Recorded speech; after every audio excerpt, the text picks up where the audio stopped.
1920 में मैंने एक छोटा सा ऐसे लिखा था जिसका नाम था बियॉन्ड द प्लेजर प्रिंसिपल। उस वक्त मेरे मन में कुछ ख्याल आ रहे थे जिन्हें मैं बस प्यार और मजे मजे में जानना चाहता था। अब इस किताब में मैं उन्हीं पुरानी बातों को थोड़ा और आगे बढ़ाऊंगा। मैंने उन पुराने ख्यालों को लिया और उन्हें उन बातों से जोड़ दिया जो मैंने लोगों के मन की गहराई को समझकर यानी साइको एनालिसिस में सीखी है। मैंने इन दोनों को मिलाकर कुछ नए नतीजे निकालने की कोशिश की है।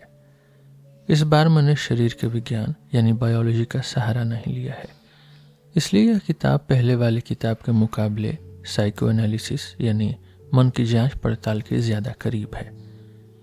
इस किताब में जो बातें हैं वे अलग अलग टुकड़ों को जोड़कर बनाई गई हैं। वे सिर्फ हवाई अंदाजे नहीं हैं। मेरा सपना बहुत बड़ा है, पर मैं जानता हूं कि अभी यह सिर्फ एक ऊपरी नक्शा है, एक आउटलाइन, और मैं इस बात को खुशी खुशी मानता हूं कि इसकी अपनी सीमाएं हैं। इसके साथ ही यह किताब ऐसी बातों को छूती है जिनके बारे में पहले कभी काम नहीं हुआ। इसमें मुझे उन लोगों की बातों पर भी गौर करना पड़ा जो मन के डॉक्टर नहीं हैं या जो हमारा साथ छोड़ चुके हैं। मैं अक्सर दूसरों की मदद के लिए उन्हें याद करता हूं, लेकिन इस बार मुझे ऐसा करने की जरूरत महसूस नहीं हुई। अगर हमने अब तक कुछ खास बातों पर ठीक से ध्यान नहीं दिया था तो इसका मतलब यह नहीं कि हमने उन्हें अनदेखा किया था या हम उनकी कीमत नहीं जानते थे। बस बात इतनी सी है कि हम एक ऐसे खास रास्ते पर चल रहे थे जहां अभी तक ये बातें सामने नहीं आई थी, और अब जब हम आखिर में इन बातों तक पहुंच ही गए हैं तो ये हमें दूसरों के मुकाबले एकदम अलग रूप में दिखाई दे रही हैं। मैं शुरुआत में कोई बिल्कुल नई बात नहीं कहूंगा। इसमें मुझे वही बातें फिर से दोहरानी पड़ेंगी जो मैं पहले भी कई बार कह चुका हूं। हमारे मन की दुनिया दो हिस्सों में बटी है।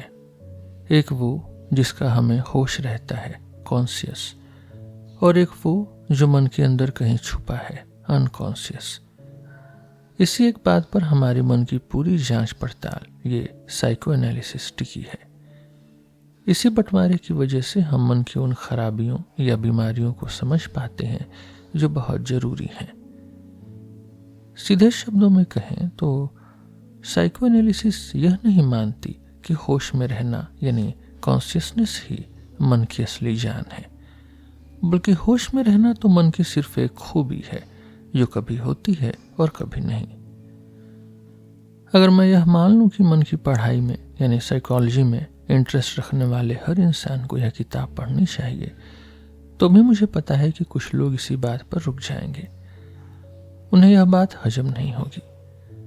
जो लोग बहुत ज्यादा पढ़ाई लिखाई वाले होते हैं, जो फिलॉसफी वाले होते हैं, उनके लिए यह सोचना भी नामुमकिन है कि मन का कोई हिस्सा बिना होश यानी अनकॉन्शियस के भी हो सकता है। उन्हें यह बात एकदम बेकार लगती है। मुझे लगता है ऐसा इसलिए है कि उन्होंने कभी हिप्नोसिस या सम्मोहन और सपनों की गहराई को नहीं समझा।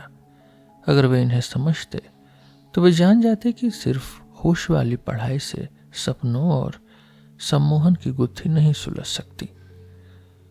होश शब्द का मतलब बहुत सीधा है, जिसे हम तुरंत महसूस कर सकें, पर एक्सपीरियंस बताता है कि कोई भी विचार हमारे मन में हमेशा के लिए होश यानी कॉन्शियस में नहीं रहता। यह आता जाता रहता है। अभी एक विचार आपके ध्यान में है, अगले ही पल वो गायब हो जाएगा, लेकिन कुछ देर बाद वह फिर से लौट सकता है। जब वह गायब था तो वह कहाँ था? हम कह सकते हैं कि वह छुप गया था। इसका मतलब है कि वह कभी भी वापस होश में आ सकता है। उसे छुपा हुआ मन या अनकॉन्शियस कहना भी एकदम सही है। लेकिन हम छुपे हुए मन यानी अनकॉन्शियस तक एक और रास्ते से पहुंचे हैं। हमने देखा है कि मन के अंदर कुछ बहुत ही ताकतवर विचार होते हैं। यहाँ पहली बार ताकत के लेन देन यानी इकोनॉमिक फैक्टर की बात आई है। ये विचार मन पर वैसा ही असर डालते हैं जैसे आम विचार, लेकिन फिर भी वे हमारे होश में नहीं आते। मन की जांच पड़ताल यहाँ एक बड़ी बात कहती है। ये विचार इसलिए सामने नहीं आते क्योंकि एक ताकत, एक फोर्स उन्हें रोक रही है। अगर यह रुकावट न हो तो वे भी आम विचारों की तरह सामने आ जाए। हम इसे दबाव या रिप्रेशन कहते हैं। जब हम इलाज करते हैं तो हमें इस ताकत का पता एक रुकावट, एक रेजिस्टेंस के रूप में चलता है। तो हमें छुपे हुए मन यानी अनकॉन्शियस के बारे में रिप्रेशन यानी दबाव से पता चला। अब हमारे पास दो तरह का छुपा हुआ मन है। पहला, जो बस छुप गया है और कभी भी याद आ सकता है, इसे हम होश के पास वाला कहेंगे, प्री कॉन्शियस। दूसरा, जिसे जबरदस्ती दबाया गया है, जो रिप्रेस्ड है और जो आसानी से याद नहीं आता, इसे हम असली छुपा हुआ मन या अनकॉन्शियस कहेंगे। अब हमारे पास 3 शब्द हैं, होश वाला, होश के पास वाला और गहरा छुपा हुआ। कुछ बड़े फिलोसफर्स शायद कहें कि इन सबको दिमाग जैसा कोई नया नाम दे दो, पर उससे बात उलझ जाएगी।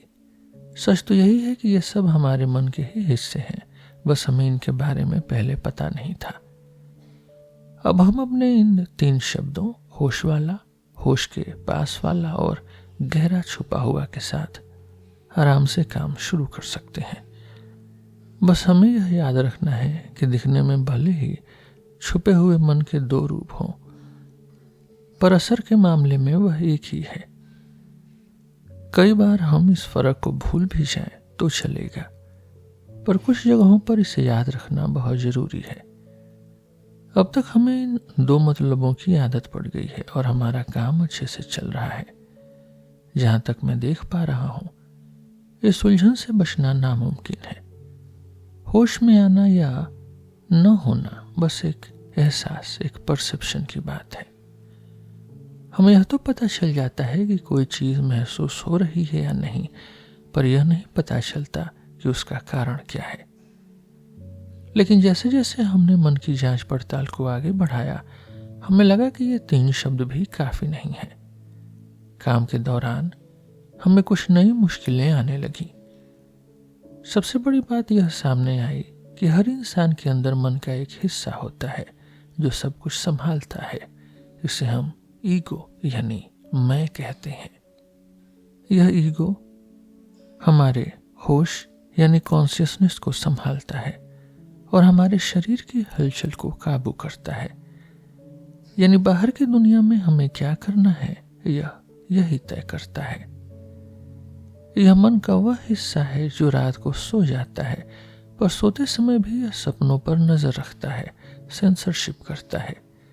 यही ईगो मन की कुछ बातों को जबरदस्ती दबाता है ताकि वे बाहर ना आ सकें। इलाज के दौरान ये दबी हुई बातें ईगो के खिलाफ खड़ी हो जाती हैं।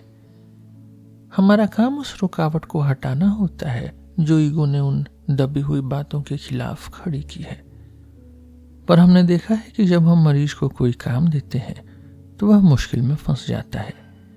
जैसे ही वह दबी हुई बातों के करीब पहुंचता है, उसका दिमाग काम करना बंद कर देता है।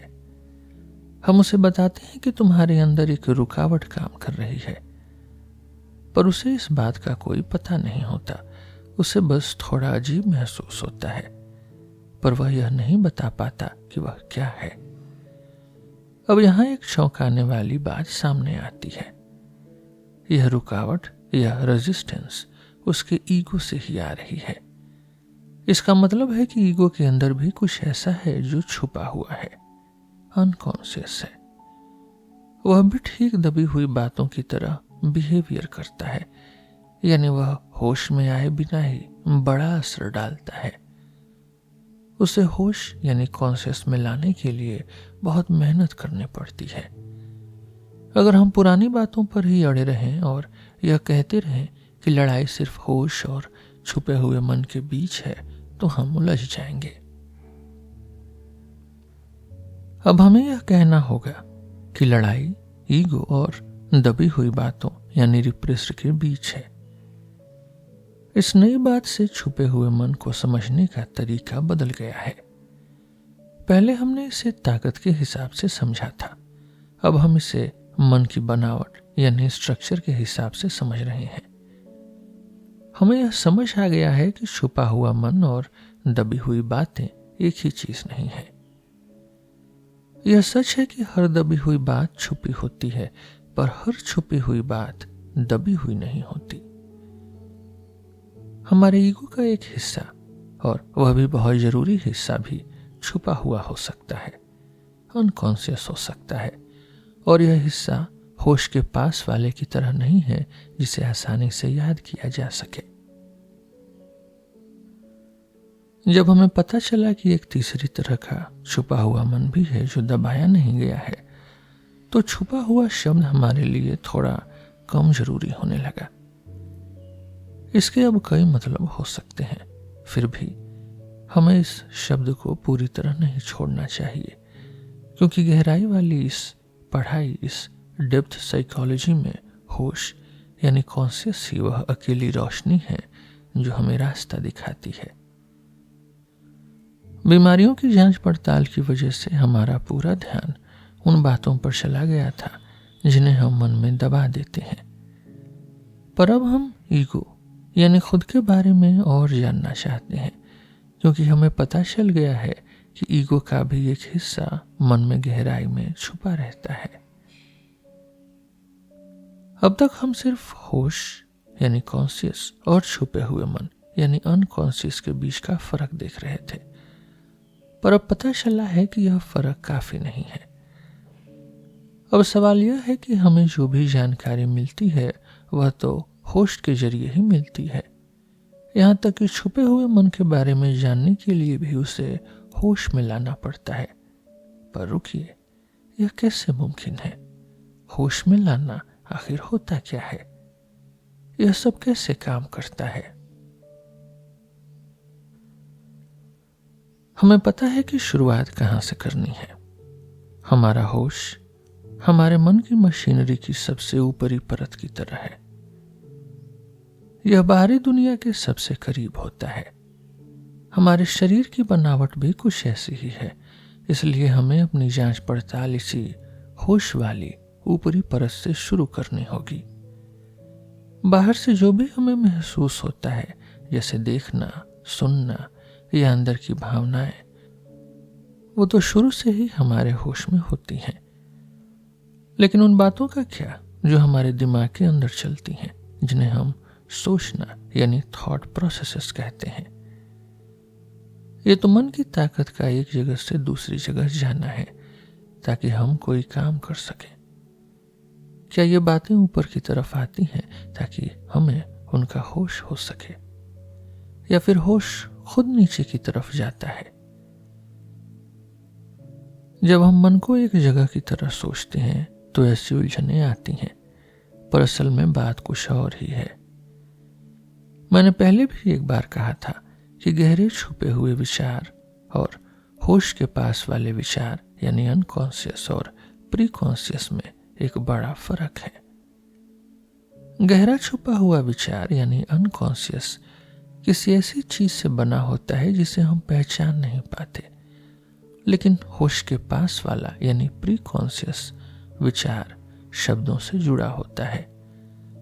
तो अब सवाल यह नहीं है कि कोई चीज होश में कैसे आती है, बल्कि सवाल यह है कि कोई चीज होश के पास कैसे पहुंचती है।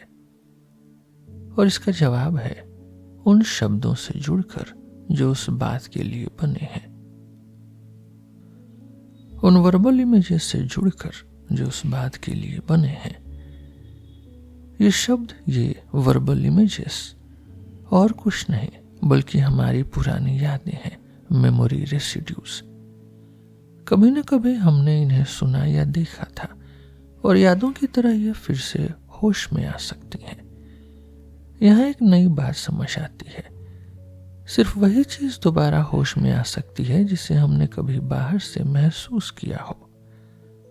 अगर मन के अंदर से कुछ बाहर आना चाहता है तो उसे पुरानी यादों के निशानों यानी मेमोरी ट्रेसेस के जरिए खुद को बाहरी एहसास जैसा बनाना पड़ेगा।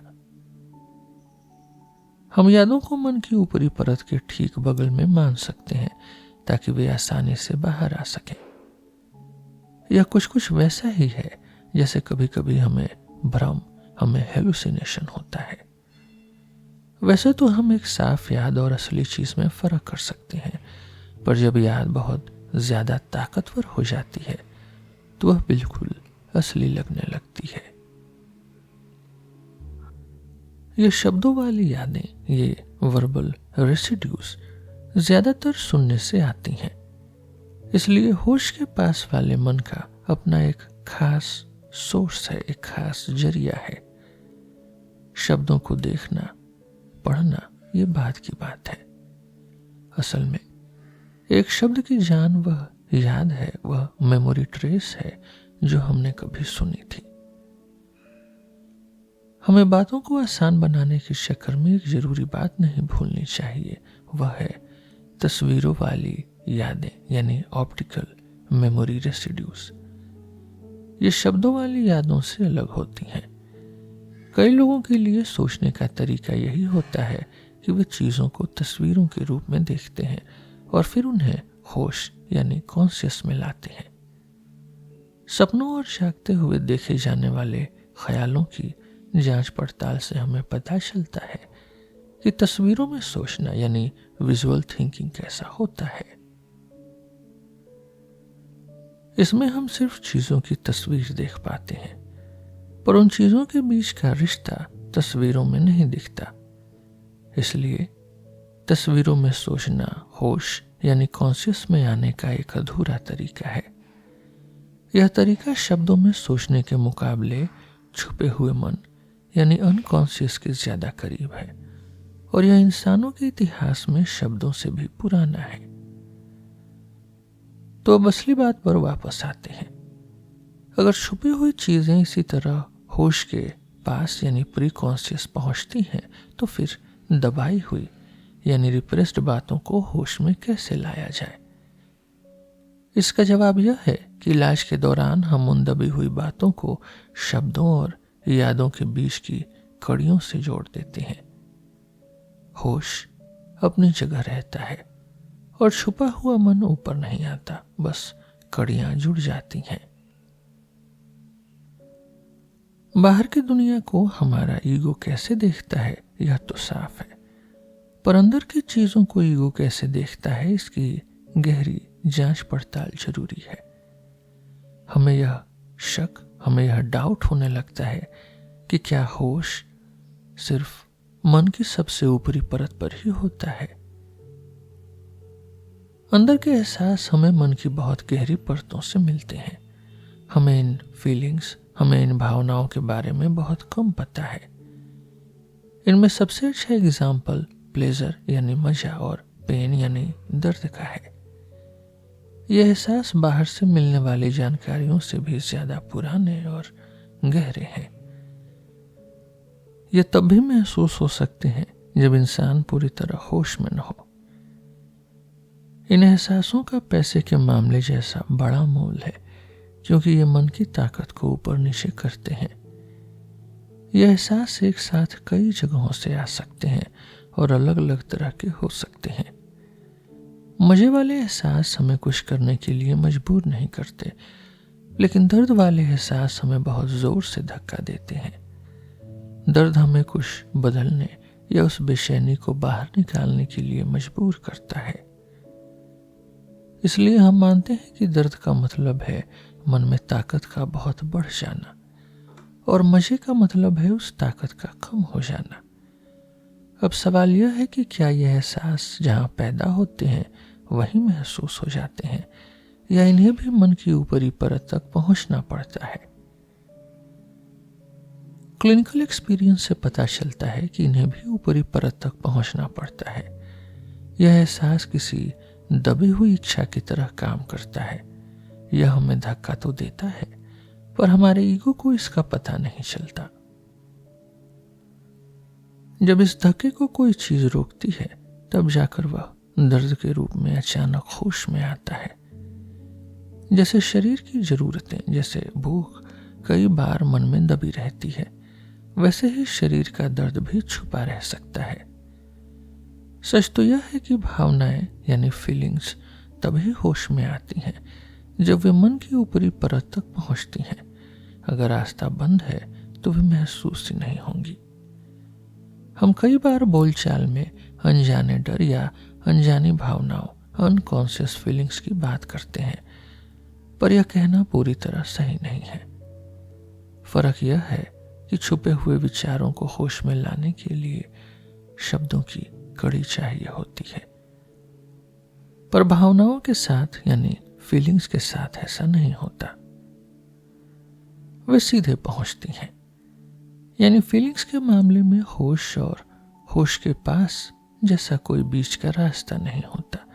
वे या तो होश में होती हैं या फिर सीधे छुपी यानी अनकॉन्शियस रहती हैं। अब यह बात एकदम साफ हो गई है कि शब्द हमारे लिए क्या काम करते हैं।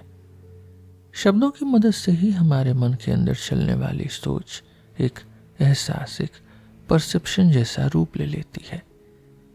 यह इस बात का सबूत है कि हम जो कुछ भी सीखते या जानते हैं उसकी शुरुआत बाहरी दुनिया को महसूस करने से ही होती है। कभी कभी तो ऐसा होता है कि हमारी सोच इतनी गहरी हो जाती है कि हमें अपने ही विचार बाहर से आती हुई आवाजों जैसे लगने लगते हैं और हम उन्हें सच मान लेते हैं। बाहरी और अंदरूनी एहसासों के बारे में जानने के बाद अब हम ईगो यानी मैं को और अच्छे से समझ सकते हैं। यह ईगो हमारे होश के केंद्र से, हमारे कॉन्शियसनेस के न्यूक्लियस से शुरू होता है और उन यादों को भी अपने घेरे में ले लेता है जो होश के पास यानी प्री कॉन्शियस होती हैं।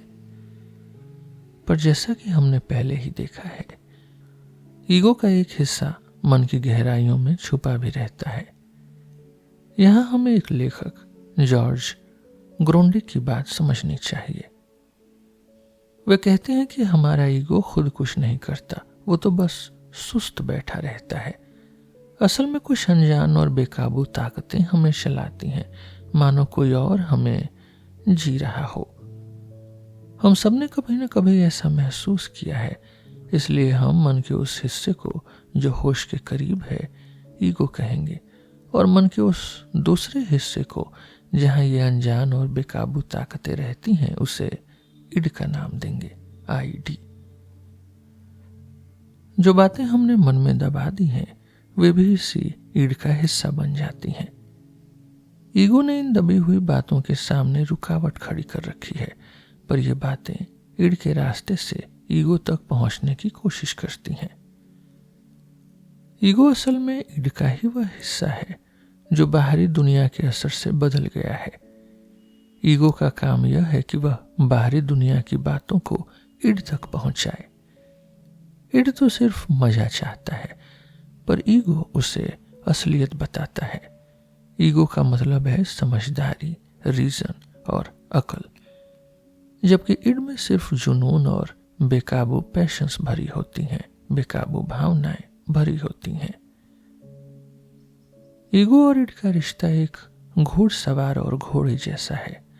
घोड़ा यानी इड बहुत ताकतवर होता है और सवार यानी ईगो अपनी ताकत से उसे रोकने की कोशिश करता है, पर एक फर्क है। सवार अपनी ताकत लगाता है जबकि ईगो अपनी ताकत इड से ही उधार लेता है। अक्सर ऐसा होता है कि सवार को घोड़े को वहीं ले जाना पड़ता है जहां घोड़ा जाना चाहता है ताकि वह गिर न जाए। इसी तरह ईगो भी इड की इच्छाओं, इड की विशेष को ऐसे पूरा करता है मानो वे उसकी अपनी ही इच्छाएं हों। ईगो को बनाने में हमारे शरीर का भी बड़ा हाथ है। हमारा शरीर और उसकी खाल, उसका सरफेस वह जगह है जहां से हमें बाहर और अंदर दोनों के एहसास मिलते हैं। दर्द यानी पेन भी इसमें बड़ी भूमिका निभाता है। जब हम बीमार होते हैं तो हमें दर्द होता है, तब हमें अपने शरीर के अंगों के बारे में नई जानकारी मिलती है। यही वह तरीका है जिससे हमें पता चलता है कि हमारा अपना शरीर कैसा है और वह क्या है। ईगो यानी हमारी मैं सबसे पहले हमारे शरीर से जुड़ी होती है। यह सिर्फ मन की एक ऊपरी परत नहीं है, बल्कि यह हमारे पूरे शरीर की एक परछाई, एक प्रोजेक्शन जैसी है।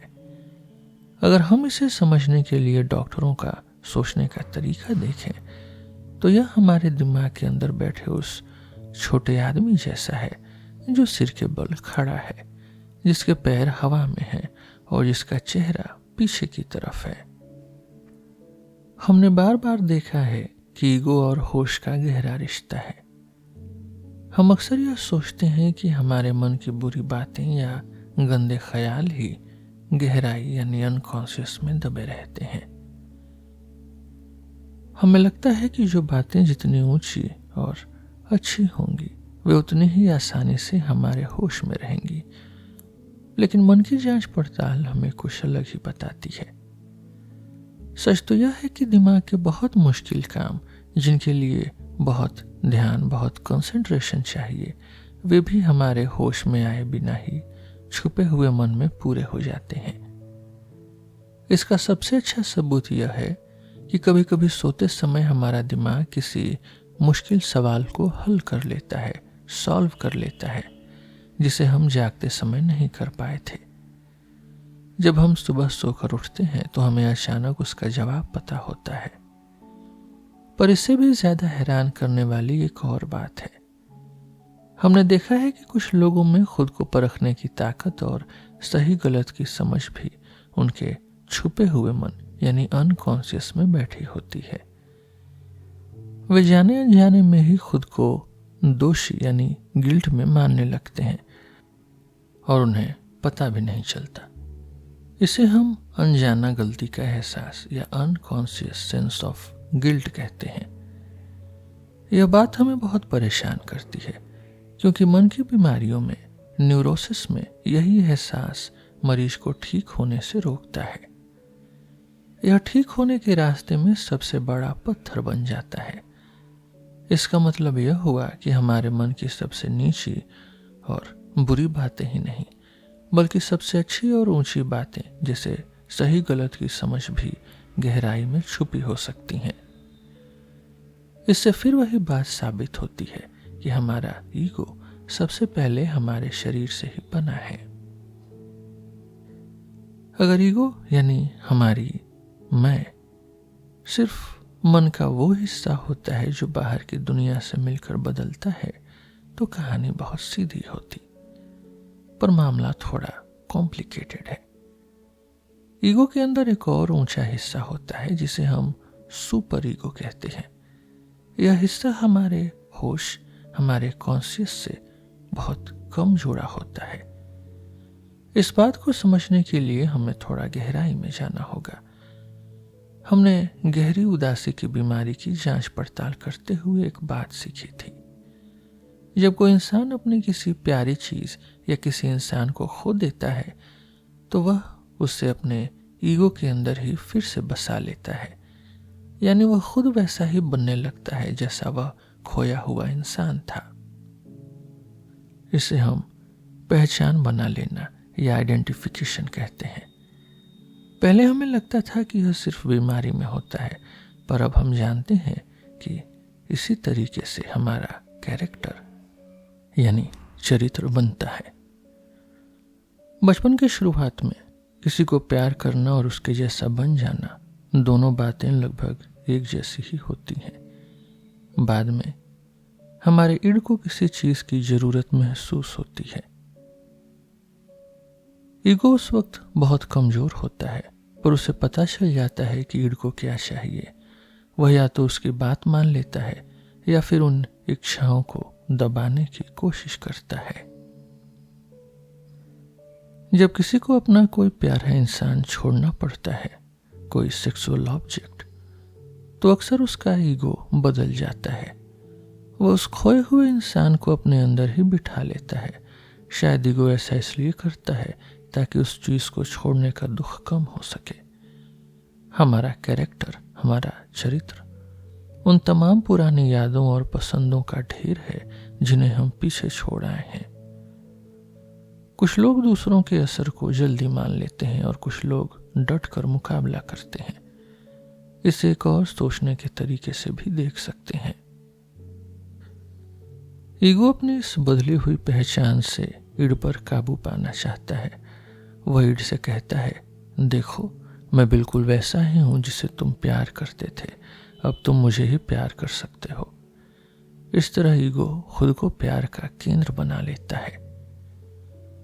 प्यार की इस ताकत का खुद की तरफ मुड़ जाना ही वह रास्ता है जिससे इंसान अपनी पुरानी आदतों को बदलकर कुछ बड़ा और अच्छा करने लगता है। हम आगे चलकर देखेंगे कि इस बदलाव की वजह से मन की ताकतों में और क्या क्या हलचल होती है। भले ही यह हमारी असली बात से थोड़ा अलग है, पर हमें ईगो की इस आदत पर थोड़ा और ध्यान देना होगा कि वह दूसरों जैसा बनने की कोशिश क्यों करता है। अगर यह पहचान बहुत ज्यादा हो जाए, बहुत गहरी हो जाए या एक दूसरे से बिल्कुल अलग हो तो दिमाग की बीमारी हो सकती है। कभी कभी ईगो टूट भी जाता है क्योंकि ये अलग अलग पहचान एक दूसरे से तालमेल नहीं बिठा पाती। शायद मल्टीपल पर्सनैलिटी या दोहरी शख्सियत वाले मामले का राज यही है कि अलग अलग पहचान बारी बारी से हमारे होश पर कब्जा कर लेती हैं। अगर मामला इतना गंभीर न भी हो तो भी ईगो के अंदर ही इन अलग अलग पहचानों के बीच झगड़ा चलता रहता है।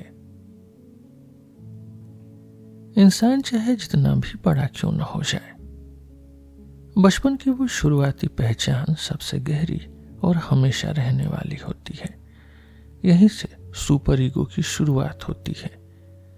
इसके पीछे छिपी है हमारे जीवन की सबसे पहली और जरूरी पहचान, अपने पिता, अपने फादर जैसा बनने की चाहत। यह हर इंसान के इतिहास में होता है। यह किसी प्यार या पसंद का नतीजा नहीं है, बल्कि यह उससे भी पहले होने वाला एक सीधा जुड़ाव है। बाद में माता पिता के प्रति जो प्यार पैदा होता है वह इसी पुरानी पहचान को और मजबूत कर देता है। पर यह मामला इतना कॉम्प्लिकेटेड है, इतना पेचीदा है कि हमें इसकी बारीक जांच पड़ताल करनी होगी। उलझन की दो बड़ी वजहें हैं। एक तो इडिपस वाली कहानी जिसमें 3 लोग, माता, पिता और बच्चा शामिल हैं, और दूसरा यह कि हर इंसान के अंदर मर्द और औरत दोनों के गुण होते हैं, बाइसेक्सुअलिटी होती है। अगर आसान भाषा में लड़के की बात करें तो बचपन में वह अपनी माँ को बहुत प्यार करता है, जो माँ के दूध से शुरू होता है। वहीं वह अपने पिता जैसे बनने की कोशिश करता है। कुछ समय तक ये दोनों बातें साथ साथ चलती हैं। फिर माँ के लिए उसका प्यार और बढ़ जाता है और उसे लगता है कि पिता उसके रास्ते का पत्थर है। यहीं से इडिपस कॉम्प्लेक्स शुरू होता है। पिता जैसा बनने की जो चाहत थी उसमें अब गुस्सा या दुश्मनी आ जाती है। वह चाहता है कि पिता हट जाएं ताकि वह माँ के पास उनकी जगह ले सके। और पिता के लिए उसका मन दो तरफा हो जाता है। वह उन्हें पसंद भी करता है और उनसे नफरत भी। पिता के लिए यह खट्टा मीठा एहसास और माँ के लिए सिर्फ प्यार, यही लड़कों का इडिपस कॉम्प्लेक्स है। जब यह समय बीतता है तो उसे माँ के प्रति उस खास प्यार को छोड़ना पड़ता है। उसकी जगह या तो वह माँ जैसा बनने लगता है या पिता जैसा बनने की चाहत और बढ़ जाती है। पिता जैसा बनना ही ज्यादा सही माना जाता है क्योंकि इससे माँ के लिए उसका प्यार बना रहता है। इस तरह लड़के के कैरेक्टर में मर्दानगी यानी मैस्कुलिनिटी पक्की हो जाती है। ठीक इसी तरह एक छोटी लड़की अपनी माँ जैसा बनने की कोशिश को और तेज कर देती है, जिससे उसका कैरेक्टर, उसका चरित्र औरतों जैसा बनने लगता है। कभी कभी नतीजा उल्टा भी हो सकता है, जो लड़कियों में ज्यादा दिखता है। जांच पड़ताल बताती है कि जब एक लड़की को पिता का साथ छोड़ना पड़ता है तो वह माँ जैसा बनने के बजाय पिता जैसा व्यवहार करने लगती है। वह उस खोई हुई चीज की पहचान खुद में बसा लेती है। यह इस बात पर निर्भर करता है कि उस लड़की के स्वभाव में मर्दानगी वाले गुण कितने मजबूत हैं। तो इसका मतलब यह हुआ कि चाहे लड़का हो या लड़की, उसके अंदर मर्द या औरत वाले गुण कितने मजबूत हैं, यही तय करता है कि वह बड़ा होकर अपने पिता जैसा बनेगा या अपनी माँ जैसा। इसी वजह से इडिपस वाली कहानी में इंसान के अंदर के दोनों तरह के गुण यानी बाइसेक्सुअलिटी अपना खेल दिखाते हैं। पर एक और बात है जो इससे भी ज्यादा जरूरी है। अक्सर हमें लगता है कि इडिपस का मामला बहुत सीधा है, पर असल में यह उतना आसान नहीं होता। अगर हम गौर से जांच पड़ताल करें तो पता चलता है कि हर बच्चे के अंदर शुरू से ही दोनों तरह के गुण होते हैं। इसलिए एक लड़का न सिर्फ अपनी माँ को प्यार करता है और पिता से जलता है, बल्कि वह एक लड़की की तरह अपने पिता को प्यार भी कर सकता है और माँ से दुश्मनी मोल ले सकता है। क्योंकि बच्चे के अंदर ये दोनों तरह के गुण घुले मिले होते हैं, इसलिए यह समझना बहुत मुश्किल हो जाता है कि उसने बचपन में किसे चुना और वह किसके जैसा बना। मेरी राय में खासकर उन लोगों के मामले में जो मन से परेशान हैं, हमें यही मानकर चलना चाहिए कि उनके अंदर ये दोनों तरह की भावनाएं मौजूद हैं। जांच पड़ताल से पता चलता है कि जैसे जैसे बच्चा बड़ा होता है, उसके मन के ये चार अलग अलग झुकाव मिलकर दो बड़ी पहचान बना लेते हैं, एक पिता जैसी और एक माँ जैसी। उस इंसान के अंदर कौन सा गुण ज्यादा मजबूत है, इसी से तय होता है कि उसके कैरेक्टर में पिता का असर ज्यादा होगा या माँ का। इडिपस वाले इस पूरे दौर का सबसे बड़ा नतीजा यह निकलता है कि हमारे ईगो के अंदर इन दोनों पहचानों का एक मिला जुला ढेर जमा हो जाता है। हमारे ईगो का यही बदला हुआ हिस्सा बाकी मन से अलग होकर एक ऊंची जगह पर बैठ जाता है, जिसे हम सुपर ईगो कहते हैं। पर यह सुपर ईगो सिर्फ बचपन की यादों का ढेर नहीं है, यह उन पुरानी इच्छाओं के खिलाफ एक मजबूत दीवार जैसा भी है। यह ईगो से सिर्फ यह नहीं कहता कि तुम्हें अपने पिता जैसा बनना चाहिए, बल्कि यह भी कहता है कि तुम उनके जैसा हर काम नहीं कर सकते, कुछ चीजें सिर्फ उनके लिए हैं। इस सुपर ईगो का जन्म ही इसीलिए हुआ ताकि वह इडिपस वाली उस पुरानी इच्छाओं को दबा सके।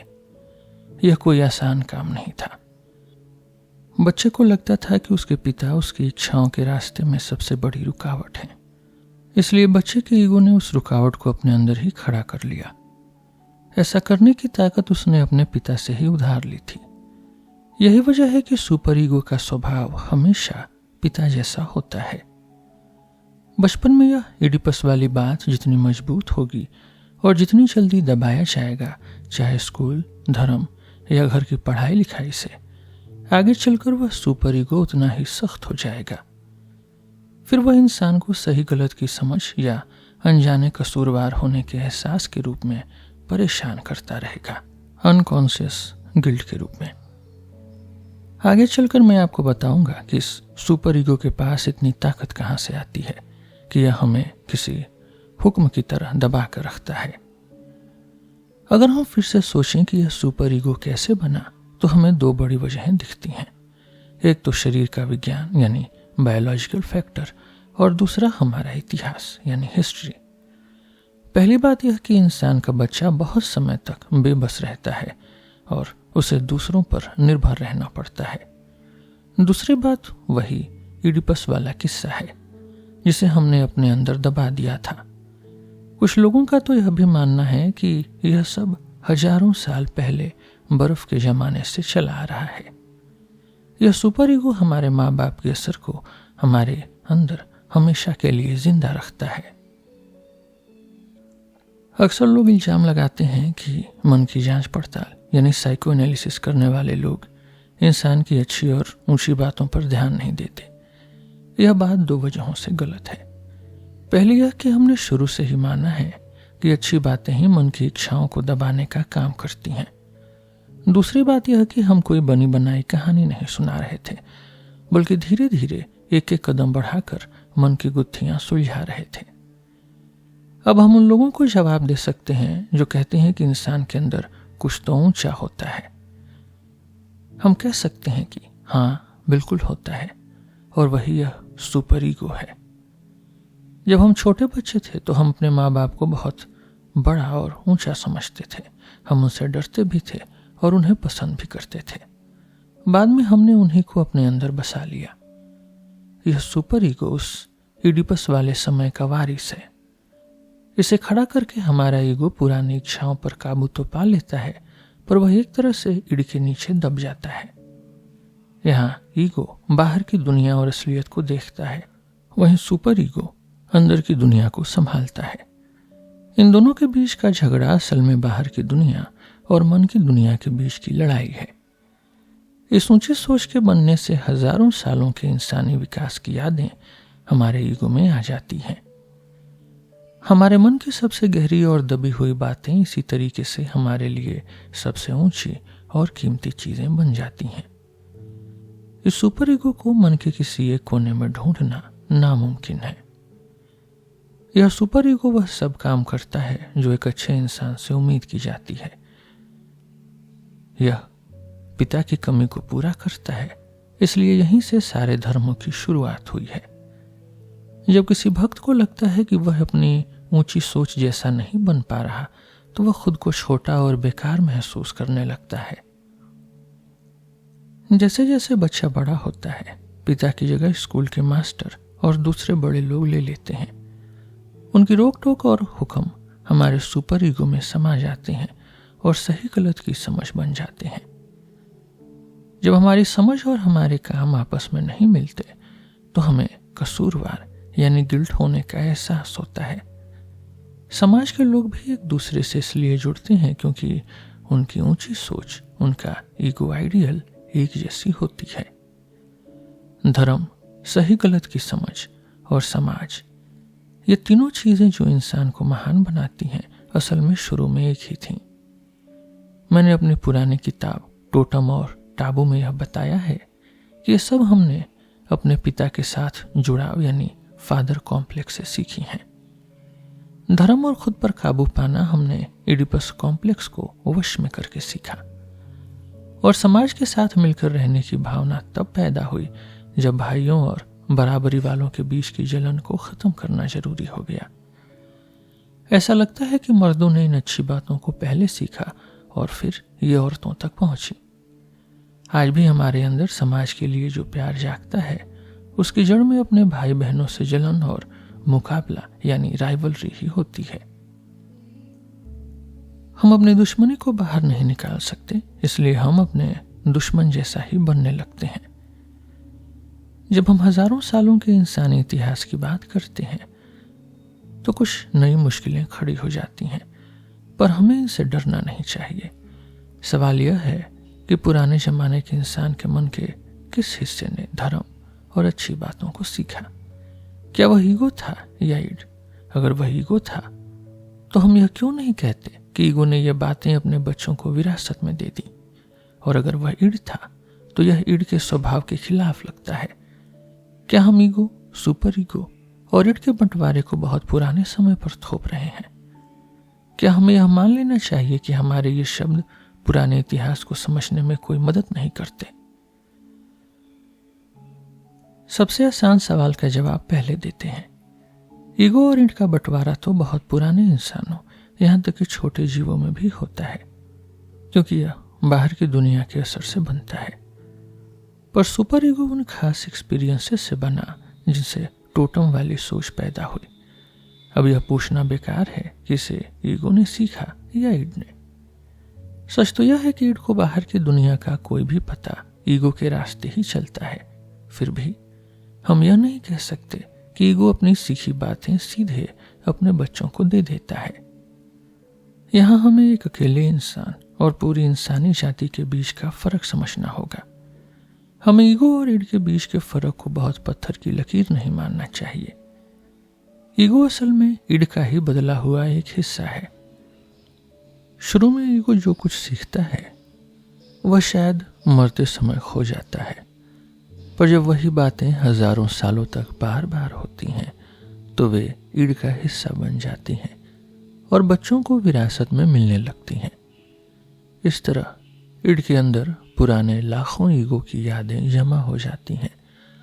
और जब आज का ईगो अपने अंदर सुपर ईगो बनाता है तो वह शायद उन्हीं पुरानी परछाइयों को दोबारा जिंदा कर रहा होता है।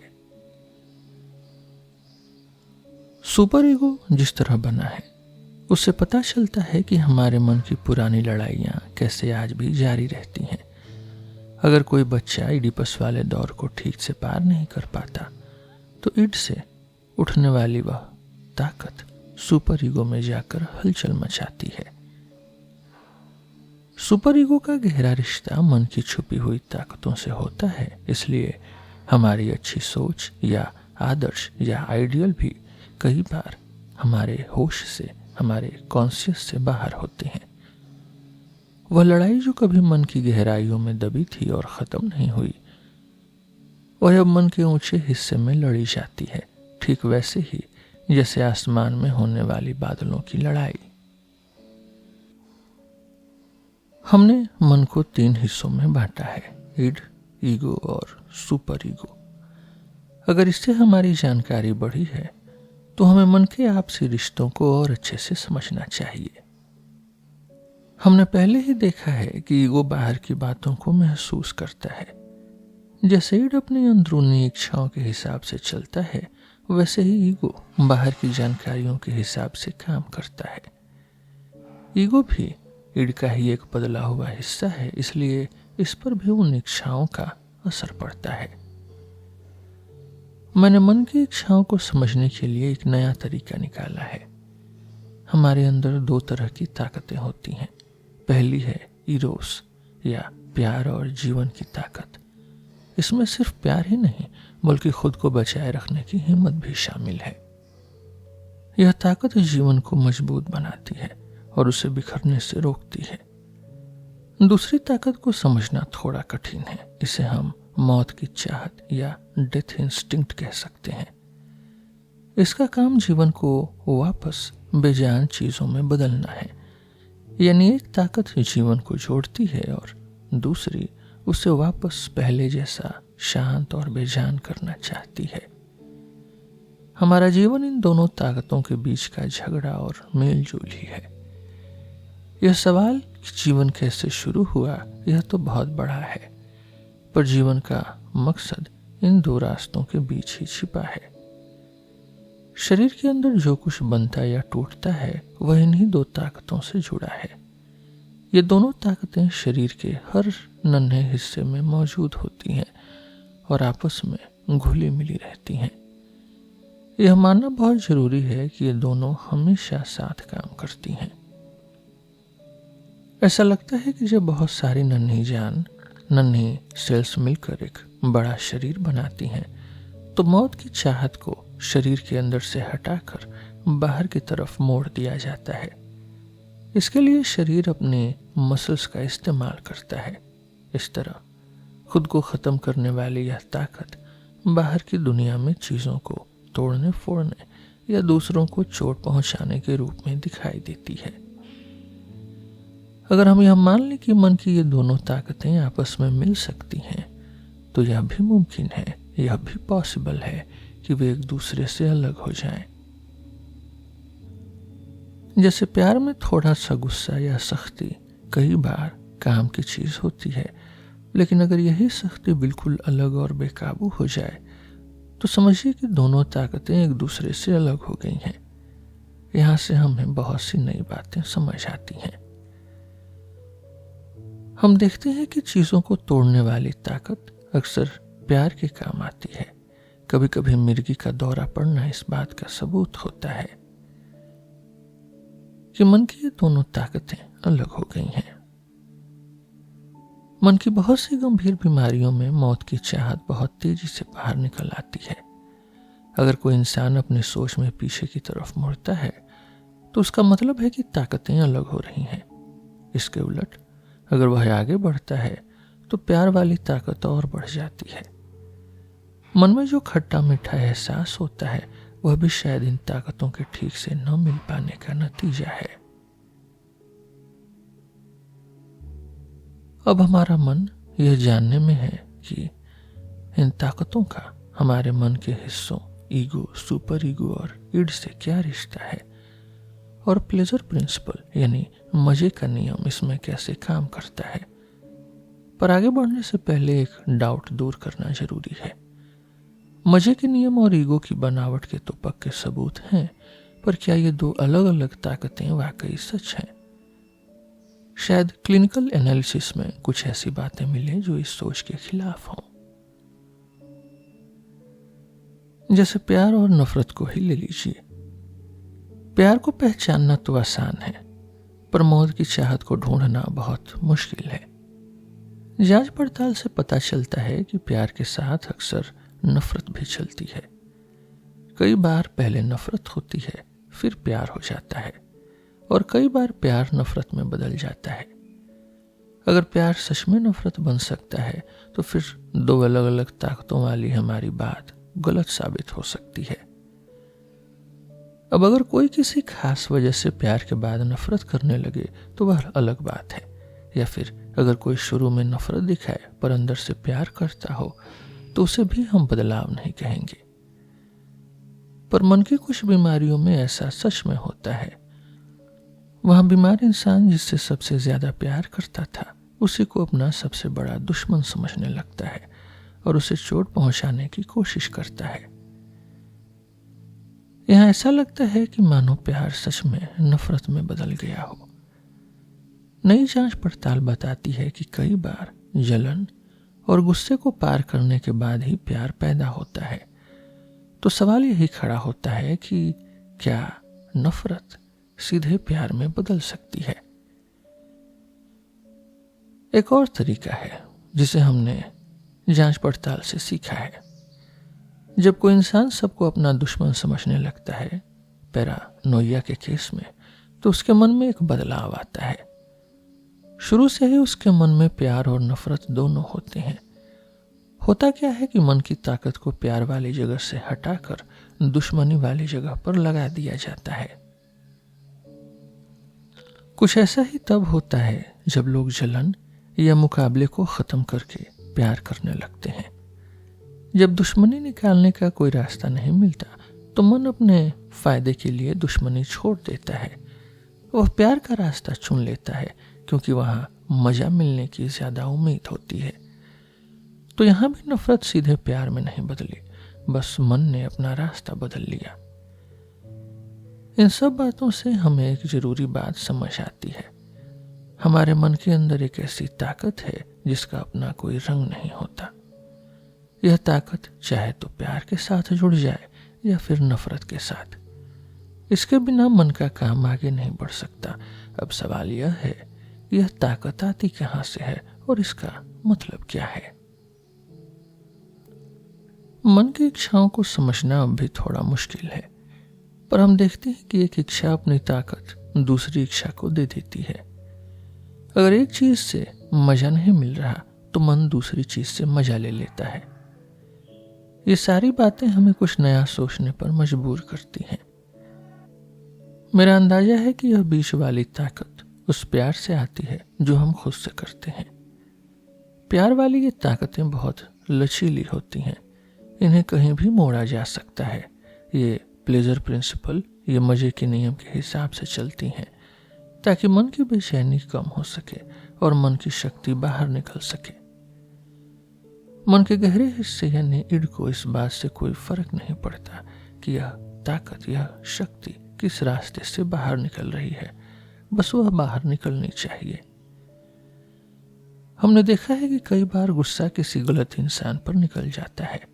यह बिल्कुल उस पुरानी कहानी जैसा है जहां जुर्म तो लोहार ने किया था, पर फांसी गांव के 3 दर्जियों में से एक को दे दी गई, क्योंकि गांव में लोहार सिर्फ एक था और दर्जी 3। मतलब सजा तो मिलनी ही थी, चाहे वह किसी को भी मिले। सपनों के काम में भी, ड्रीम वर्क में भी हमने देखा है कि मन किसी भी चीज को किसी से भी जोड़ देता है। मन का गहरा हिस्सा ईड बस अपनी भड़ास निकालना चाहता है, पर ईगो थोड़ा समझदार है। वह ध्यान से चुनता है कि उसे क्या चाहिए और किस रास्ते से काम करना है। अगर यह ताकत प्यार से ही निकलती है, तो इसे हम अच्छी दिशा में बदली हुई या सब्लिमेटेड ताकत कह सकते हैं। इसका काम चीज़ों को जोड़ना है, यहाँ तक कि हमारे सोचने समझने का काम भी इसी बदली हुई प्यार वाली ताकत से ही चलता है। हम एक बार फिर उसी बात पर आ पहुंचे हैं कि हमारा ईगो मन की ताकतों को अच्छी दिशा में मोड़ने का काम करता है। ईगो एक चालाकी करता है।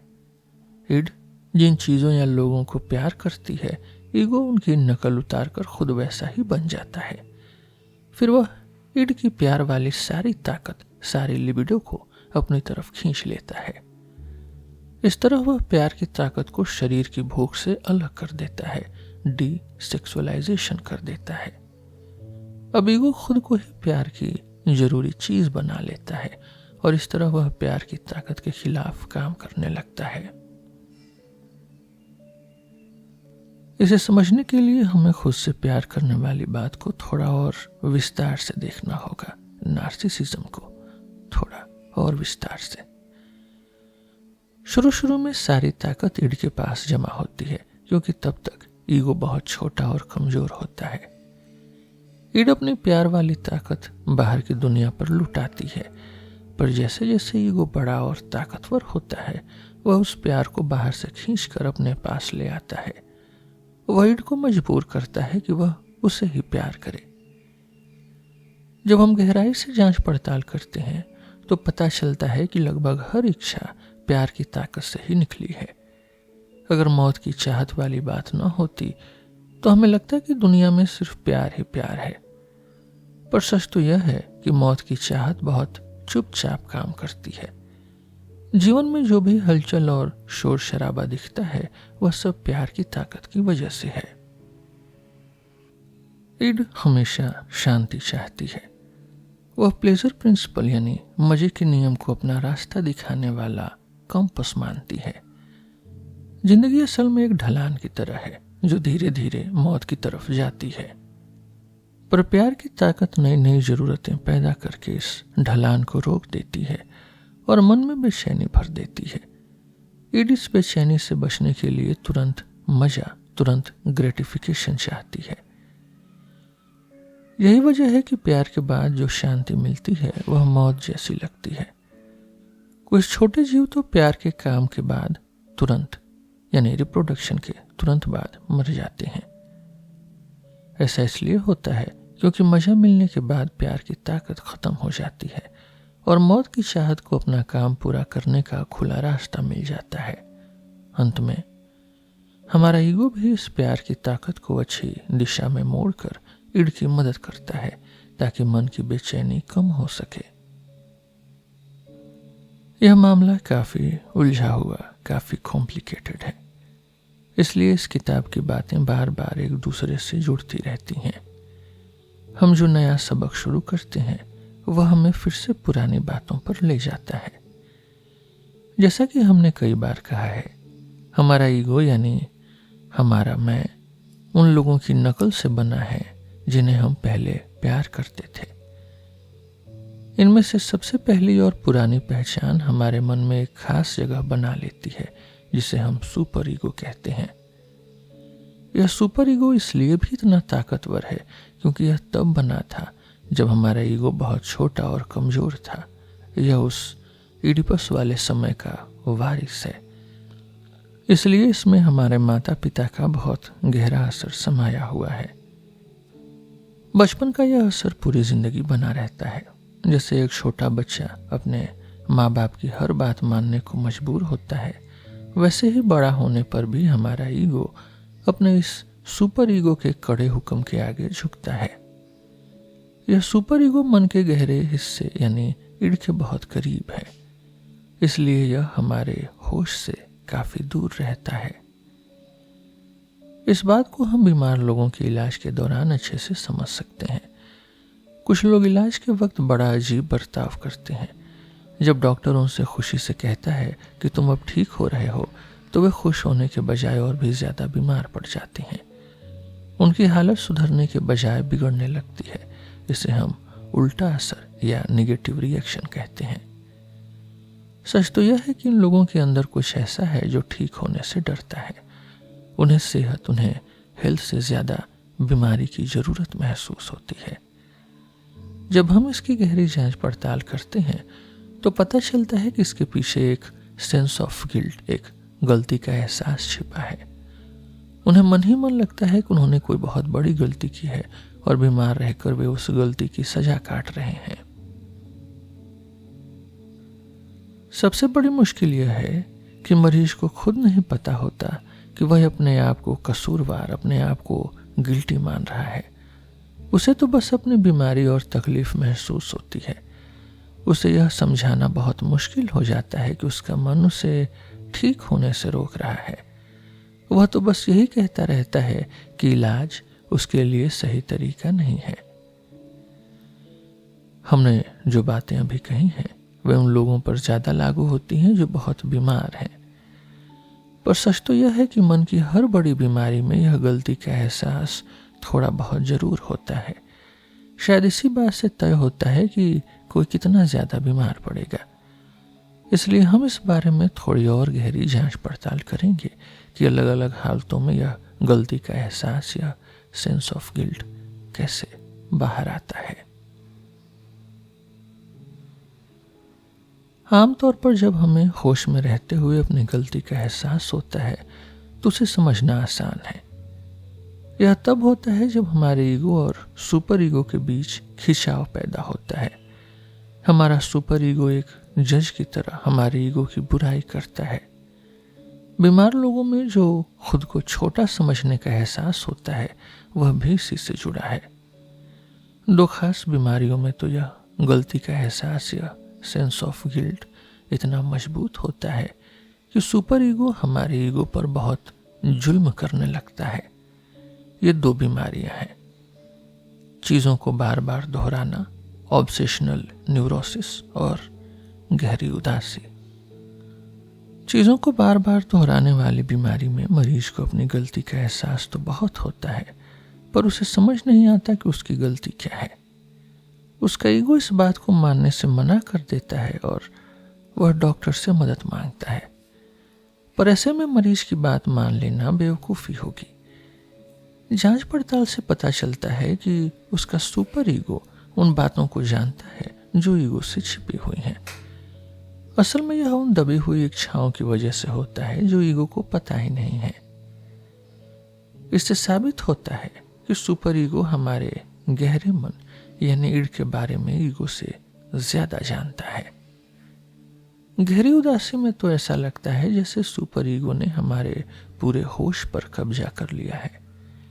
यहाँ ईगो कोई सवाल नहीं उठाता, वह अपनी गलती मान लेता है और सजा के लिए तैयार हो जाता है। इसका कारण साफ है। पहली बीमारी में जिस बात की बुराई हो रही थी वह ईगो का हिस्सा नहीं था, पर गहरी उदासी में जिस चीज पर सुपर ईगो गुस्सा कर रहा है वह ईगो का ही हिस्सा बन चुकी है। यह अभी तक साफ नहीं है कि इन दो बीमारियों में गलती का एहसास इतना ज्यादा क्यों बढ़ जाता है, पर अभी हम उन हालतों की बात करेंगे जहां इंसान को पता ही नहीं चलता कि वह खुद को कसूरवार मान रहा है। यह ज्यादातर हिस्टीरिया जैसी बीमारियों में दिखता है। यहाँ ईगो खुद को सुपर ईगो की डांट फटकार से बचाने के लिए उन बातों को दबा देता है। आमतौर पर ईगो दूसरों की बातों को दबाता है, पर यहाँ वह खुद के सख्त मालिक यानी सुपर ईगो के खिलाफ ही हथियार उठा लेता है। हम यह भी कह सकते हैं कि गलती का एहसास यानी सेंस ऑफ गिल्ट आमतौर पर अनकॉन्शियस यानी अनजाना ही रहता है। ऐसा इसलिए है क्योंकि हमारी सही गलत की समझ बचपन की उन यादों, उस इडिपस कॉम्प्लेक्स से जुड़ी हैं जो हमारे गहरे मन में दबी हुई हैं। अगर कोई यह कहे कि आम आदमी जितना खुद को बुरा समझता है वह उससे कहीं ज्यादा बुरा है और जितना खुद को अच्छा समझता है उससे कहीं ज्यादा अच्छा है, तो साइको एनालिसिस इस बात को सही मानेगी। एक बड़ी हैरान करने वाली बात यह है कि कभी कभी यही अनजाना कसूरवार होने का एहसास लोगों को अपराधी बना देता है। बहुत से अपराधी, खासकर छोटी उम्र के लड़के, जुर्म करने से पहले ही मन खुद को कसूरवार मान रहे होते हैं। वे जुर्म इसलिए करते हैं ताकि उन्हें पता चल सके कि उन्हें सजा क्यों मिल रही है। उन्हें एक असली और सामने दिखने वाली चीज पर अपना अनजाना एहसास थोप कर सुकून मिलता है। इन सब हालतों में सुपर ईगो अपनी मर्जी चलाता है और उसका ईगो से कोई लेना देना नहीं होता। वह हमारे गहरे मन यानी ईड का सच्चा साथी होता है। अब सवाल यह है कि अगर सुपर ईगो का एक बड़ा हिस्सा अनजाना है, अनकॉन्शियस है, तो वह बना किस चीज से है? इसका जवाब यह है कि ईगो की तरह सुपर ईगो भी सुनी हुई बातों से बना है, ऑडिटरी इंप्रेशन से बना है। यह ईगो का ही एक हिस्सा है और शब्दों यानी वर्बल इमेजेस के जरिए हमारे होश में आ सकता है। पर इसे काम करने की असली ताकत सुनी हुई बातों या पढ़ाई लिखाई से नहीं, बल्कि हमारे गहरे मन यानी ईड से मिलती है। अब सवाल यह उठता है कि यह सुपर ईगो हमेशा एक सेंस ऑफ गिल्ट, एक गलती के एहसास के रूप में ही क्यों सामने आता है, और यह हमारे ईगो यानी मैं के प्रति इतना सख्त और जालिम क्यों हो जाता है। सबसे पहले गहरी उदासी को देखते हैं। इसमें सुपर ईगो हमारे होश पर इस कदर कब्जा कर लेता है कि वह ईगो पर बहुत बुरी तरह बरसता है। ऐसा लगता है मानो उस इंसान के अंदर सारी नफरत और कड़वाहट सुपर ईगो में जाकर जमा हो गई है। हम यह कह सकते हैं कि मौत की चाहत का सबसे जहरीला रूप अब सुपर ईगो को चला रहा है। यह इतना ताकतवर हो जाता है कि कई बार इंसान को मौत की तरफ धकेल देता है अगर वह खुद को इस जालिम राजा से बचा ना पाए। कुछ मानसिक बीमारियों में भी मन की डांट फटकार बहुत दर्दनाक होती है, पर यह मामला थोड़ा अलग है। यहाँ बीमार इंसान खुद को खत्म नहीं करता, वह खुदकुशी से बचा रहता है। इसका कारण यह है कि उसका जुड़ाव किसी बाहरी इंसान या चीज से अभी भी बना हुआ है। उसके मन में प्यार की जगह अब गुस्से ने ले ली है। यहाँ तोड़ने फोड़ने वाली ताकत आजाद हो गई है। ईगो इस गुस्से से लड़ने की कोशिश करता है और उसे दबाकर गहरे मन यानी ईड में ही रखता है। पर सुपर ईगो ऐसा बर्ताव करता है मानो उस गुस्से के लिए ईगो ही कसूरवार है। वह ईगो को इतनी सजा देता है कि बेचारा ईगो दोनों तरफ से पिस जाता है। एक तरफ खूनी ईड की इच्छाएं और दूसरी तरफ सजा देने वाला सुपर ईगो। नतीजा यह निकलता है कि इंसान खुद को कोसता रहता है और फिर दूसरों को भी दुख पहुंचाने लगता है। इंसान के अंदर यह खतरनाक मौत की चाहत कई तरीके से संभाली जाती है। कभी इसे प्यार के साथ घोल दिया जाता है तो कभी इसे बाहर की दुनिया पर गुस्से के रूप में निकाल दिया जाता है। पर गहरी उदासी में यह सारी ताकत सुपर ईगो में जाकर बैठ जाती है। अगर हम सही गलत की समझ की बात करें तो हम यह कह सकते हैं कि ईड इसे सही गलत का बिल्कुल पता नहीं होता, यह नॉन मोरल है। ईगो यह शरीफ बनने की कोशिश करता है। सुपर ईगो यह हद से ज्यादा शरीफ हाइपर मोरल बनने के चक्कर में उतना ही जालिम हो जाता है जितना ईड होता है। बड़ी अजीब बात है कि एक इंसान दूसरे के प्रति अपना गुस्सा जितना ज्यादा दबाता है, उसका सुपर ईगो उतना ही ज्यादा उस पर गुस्सा करता है। लोग सोचते हैं कि हम अच्छे हैं इसलिए गुस्सा नहीं करते, पर सच यह है कि गुस्सा न करने की वजह से वह सारी कड़वाहट खुद हमारे ही खिलाफ मुड़ जाती है। इसी वजह से हमारे मन में एक ऐसी ताकत पैदा होती है जो हमें हमेशा सजा देना चाहती है। यह सुपर ईगो बचपन में पिता को अपना मॉडल, अपना आदर्श मानने से बना था। जब हम अपनी पसंद को बदलते हैं तो मन की ताकतें एक दूसरे से अलग हो जाती हैं। प्यार वाली ताकत अब उस गुस्से वाली ताकत को रोक नहीं पाती। वही आजाद हुआ गुस्सा हमारे सुपर ईगो की सख्ती और क्रूरता बन जाता है। यही वह वजह है जिससे हमारे अंदर का जज हमेशा हुक्म सुनाता रहता है कि तुम्हें ऐसा ही करना होगा।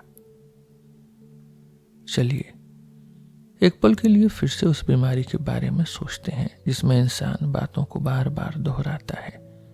यह मामला थोड़ा अलग है। प्यार का गुस्से में बदल जाना ईगो की वजह से नहीं हुआ, बल्कि यह गहरे मन के पीछे की तरफ मुड़ने का नतीजा है। पर यह गुस्सा अब सुपर ईगो तक पहुंच गया है, जो बेचारे मासूम ईगो पर अपना जुल्म और बढ़ा देता है। ईगो को उस प्यार के लिए सजा दी जाती है जिसे उसने दूसरों से खींचकर खुद में बसा लिया था। अब ईगो के बारे में हमारी बातें साफ होने लगती हैं। हम उसकी ताकत और कमजोरी दोनों देख सकते हैं। उसे बहुत जरूरी काम सौंपे गए हैं। वह मन की बातों को समय के हिसाब से सजाता है और यह जांच पड़ताल करता है कि क्या सच है और क्या नहीं। सोचने के जरिए वह हमें फौरन कोई हरकत करने से रोकता है और शरीर की हलचल पर काबू रखता है। सच तो यह है कि ईगो एक ऐसा राजा है जिसके हाथ कानून से बंधे हों। वह किसी कानून को रोकने से पहले 100 बार सोचता है, क्योंकि उसे अपनी संसद यानी ईड की बातें भी सुननी पड़ती हैं। बाहर की दुनिया के तजुर्बे ईगो को मजबूत बनाते हैं, पर उसके लिए उसका अपना गहरा मन भी एक दूसरी बाहरी दुनिया जैसा ही है। वह ईड की ताकत यानी लिबिडो को अपने वश में करने की कोशिश करता है। सुपर ईगो की मदद से वह हजारों सालों की उन यादों को इस्तेमाल करता है जो ईड में छिपी हैं। ईड की बातें ईगो तक 2 रास्तों से पहुंचती हैं, एक सीधा रास्ता और दूसरा सुपर ईगो के जरिए। ईगो धीरे धीरे इच्छाओं के आगे झुकने के बजाय उन्हें कंट्रोल करना सीख जाता है। इस काम में सुपर ईगो उसकी बहुत मदद करता है। साइकोएनालिसिस एक ऐसा हथियार है जो ईगो को अपने गहरे मन यानी ईड पर जीत हासिल करने में मदद कर देता है। पर दूसरी तरफ से देखें तो यही ईगो एक बेचारा प्राणी है जिसे 3 मालिकों की गुलामी करनी पड़ती है। उसे 3 तरफ से खतरा रहता है, बाहर की दुनिया से, गहरे मन यानी ईड की इच्छाओं से और सुपर ईगो की सख्ती से। इन 3 खतरों की वजह से 3 तरह की घबराहट पैदा होती है।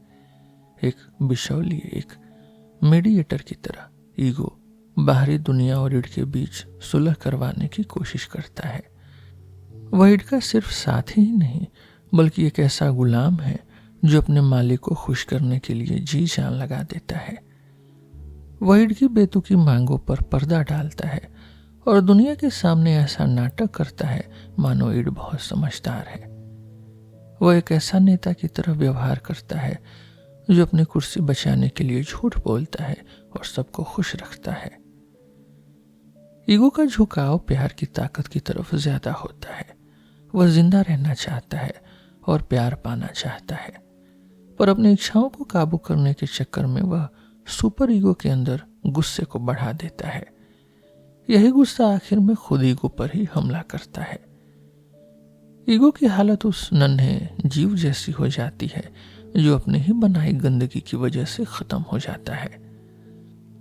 सुपर ईगो की यही सख्त अच्छाई अंत में ईगो के लिए मुसीबत बन जाती है। ईगो यानी हमारी मैं के जितने भी रिश्ते हैं उनमें सुपर ईगो वाला रिश्ता सबसे मजेदार है, सबसे इंटरेस्टिंग।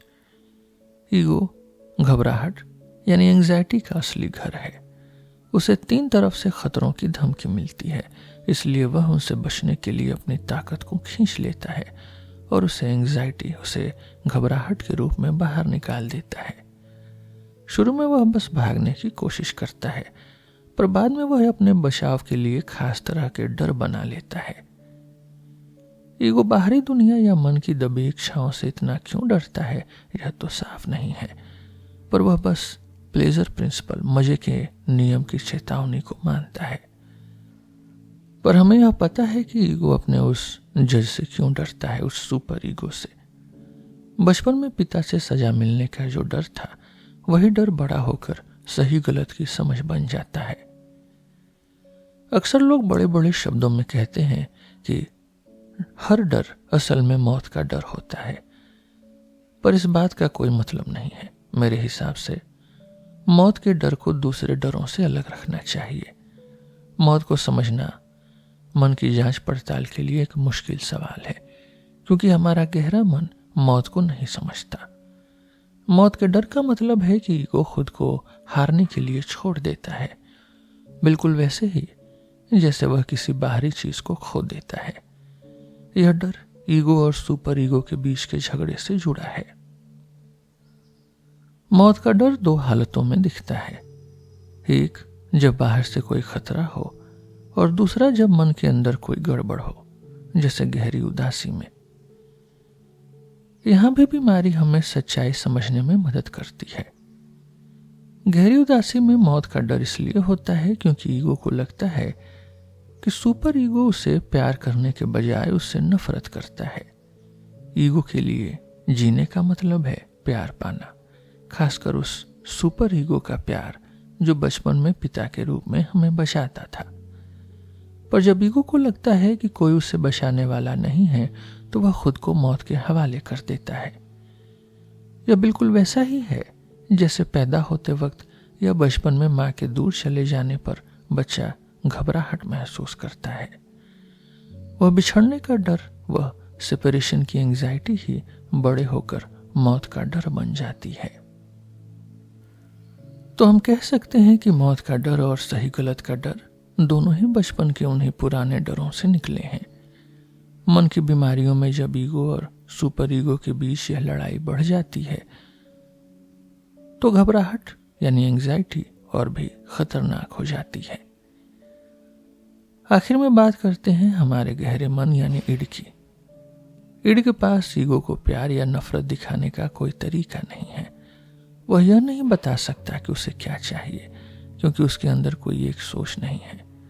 उसके अंदर तो बस जीवन की ताकत और मौत की चाहत के बीच जंग चल रही है। हम ऐसा सोच सकते हैं कि ईड पर मौत की चाहत का राज है, जो शांति चाहती है और प्यार को चुप कराना चाहती है। पर हमें प्यार की ताकत को भी कम नहीं समझना चाहिए।